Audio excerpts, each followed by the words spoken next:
Un jeune homme avait participé dans la soirée à une session sur la Bible.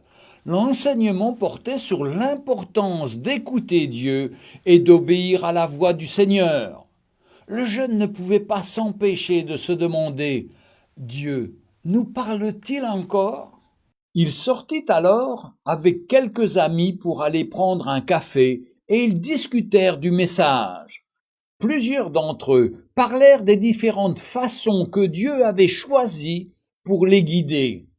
Il était environ 10 heures du soir quand le jeune homme décida de rentrer chez lui. S'asseyant dans sa voiture, il commença à prier « Seigneur, si tu parles toujours aux gens, parle-moi. J'écouterai et je ferai de mon mieux pour obéir. » Alors qu'il était dans la rue principale de sa ville, il eut la pensée la plus étrange. « Arrête-toi et achète 1 litre de lait. » Il secoua la tête et dit « Seigneur, est-ce toi ?» Il n'obtint pas de réponse et continua sa route vers sa maison. Mais, de nouveau, la même pensée « Achète 1 litre de lait. » Le jeune homme pensa alors à Samuel et au fait qu'il n'avait pas reconnu la voix de Dieu, mais que néanmoins il avait couru voir le prophète Élie. « D'accord, Seigneur, en cas où ce serait toi, j'achète le lait. » Cela ne paraissait pas être un test d'obéissance bien compliqué. Il pourrait toujours utiliser le lait. Il s'arrêta, acheta le lait et redémarra pour aller chez lui. Alors qu'il dépassait la 7e rue, il sentit de nouveau un appel pressant. « Tourne dans cette rue. » « C'est fou, pensa-t-il. Et il continua tout droit. Mais il sentit de nouveau qu'il devait tourner. Il fit alors un demi-tour à l'intersection suivante et se dirigea vers la rue en question. En souriant, il disait « D'accord, Seigneur, je vais le faire. » Il dépassa plusieurs immeubles quand soudain il eut l'impression qu'il devait s'arrêter.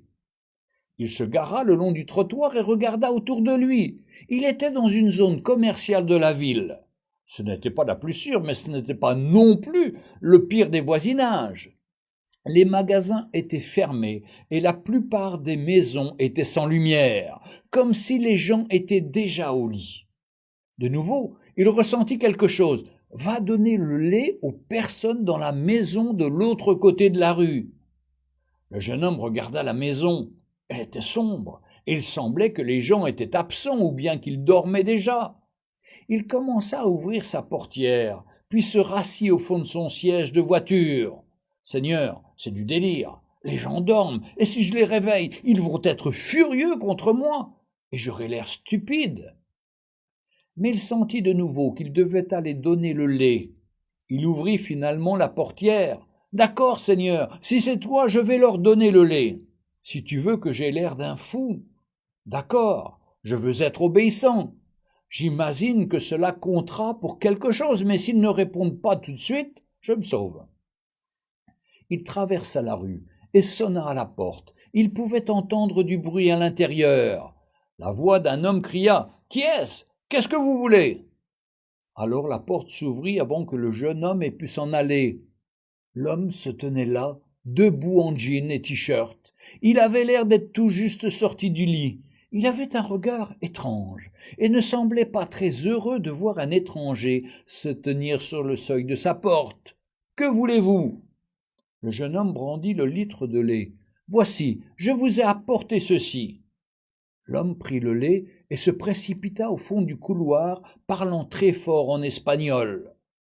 Alors apparut une femme qui porta le lait à la cuisine. L'homme la suivait, portant un bébé. Le bébé pleurait. L'homme versait des larmes. Il commença à parler tout en pleurant. Nous étions juste en train de prier. Nous avons eu de grosses factures ce mois-ci et nous avons manqué d'argent. Nous n'avions plus de lait pour notre bébé. J'étais juste en train de prier et je demandais à Dieu de me montrer comment me procurer du lait. Son épouse dans la cuisine cria « Je lui avais demandé d'envoyer un ange avec du lait. Êtes-vous un ange ?»